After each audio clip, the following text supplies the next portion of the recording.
दोस्तों आज की कहानी है भाभी मेरा मायका कहाँ है। दोस्तों कहानी शुरू करने से पहले अगर हमारे चैनल को सब्सक्राइब नहीं किया हो तो कर लीजिए ताकि आपके पास पहुंचे हर रोज नया वीडियो। पायल 3 भाइयों की इकलौती और सबसे छोटी लाडली बहन। बड़े लाड दुलार से पली तीनों भाई पढ़ लिख कर नौकरी करने लगे। पायल अभी स्कूल में ही पढ़ रही थी। दोनों बड़े भाइयों की शादी हो गई। पायल की दोनों भाभियां बहुत अच्छी थी। पायल की मम्मी भी एक बहुत अच्छी सास थी। दोनों बहुओं को अपनी पायल के समान ही प्यार करती। कुल मिलाकर एक सुखी और खुशहाल परिवार था। पायल के परिवार को न जाने किसकी नजर लग गई। पायल के तीसरे भाई की शादी पर डोली के समय उस कार का एक्सीडेंट हो गया जिसमें पायल के मम्मी पापा और सासा सासी बैठे थे। दुर्भाग्यवश कोई भी न बचा। खुशियों की जगह घर में मातम पसर गया।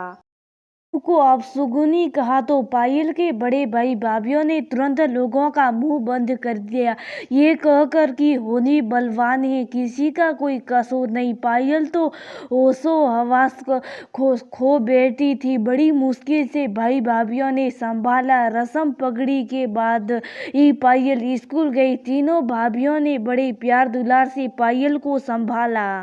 पायल को उसकी भाई भाभी जरा सा भी दुखी न होने देते। माता पिता तो माता पिता होते हैं, उनकी जगह कोई नहीं ले सकता। फिर भी पायल के भाई भाभी उसे हर जगह से खुश रखने का प्रयास करते। धीरे धीरे पायल अपने दर से बाहर निकलने लगी।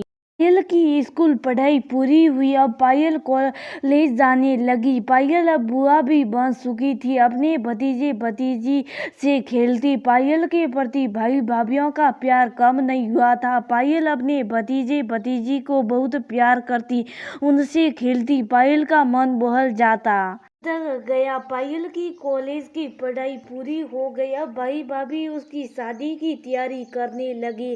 पायल के भाइयों ने बहुत लड़के देखे तो उन्हें राजीव बहुत पसंद आया। राजीव का अच्छा परिवार था। पापा नहीं थे, एक बड़े भाई भाभी और एक छोटी बहन थी दिव्या। राजीव की मम्मी भी बहुत बीमार थी, उनकी शुगर बहुत ज़्यादा रहती थी।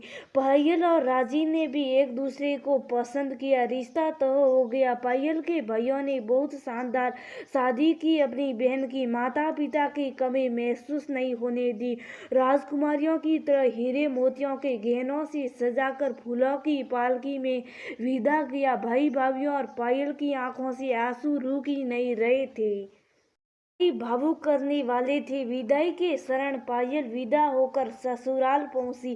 पायल की सासू और ननद दिव्या बहुत ही अच्छी थी। पायल की जेठानी सिर्फ अपने लिए ही जीती थी, उसे परिवार से कुछ मतलब नहीं था। पति भी कुछ नहीं कहता था, न वो किसी से प्यार करती थी न किसी की इज्जत। दिव्या से भी बहुत कम बात करती थी, लेकिन दिव्या और पायल की बहुत बनती थी। पायल बहुत प्यार करती थी अपनी ननद से। पायल खुश थी। राजीव भी बहुत अच्छा था। हर तरह का सुख और खुशी मिली थी पायल को। ससुराल में 2 महीने बाद दिव्या की भी सगाई हो गई। 2 महीने बाद शादी थी। शादी से कुछ दिन पहले राजीव की मम्मी की शुगर बहुत बढ़ गई, अस्पताल ले गई। शुगर कंट्रोल नहीं हो रही थी। राजीव की मम्मी जिंदगी की जगह हार गई। दिव्या का रो रो कर बुरा हाल था। पायल ने उसे संभाला। मम्मी जी की क्रिया कम के बाद तय हुआ, शादी अभी नहीं होगी। 6 महीने बाद शादी हो गई।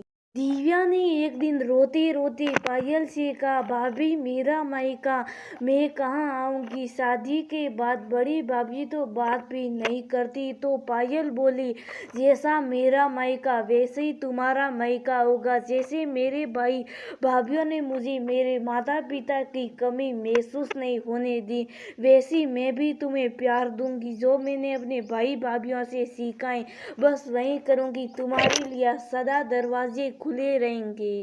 घर के भी और दिल के भी, जहाँ जब जहाँ सब तुम्हारे ये भाई भाभी हाजिर रहेंगे। मुझसे ज्यादा और कौन समझ सकता है तुम्हारा दर्द। पायल की बात सुनकर दिव्या उसके गले लग गई और पीछे खड़ा राजीव अपनी आंखें पोंछ रहा था और खुश था कि मेरी बहन का मायका सदा रहेगा।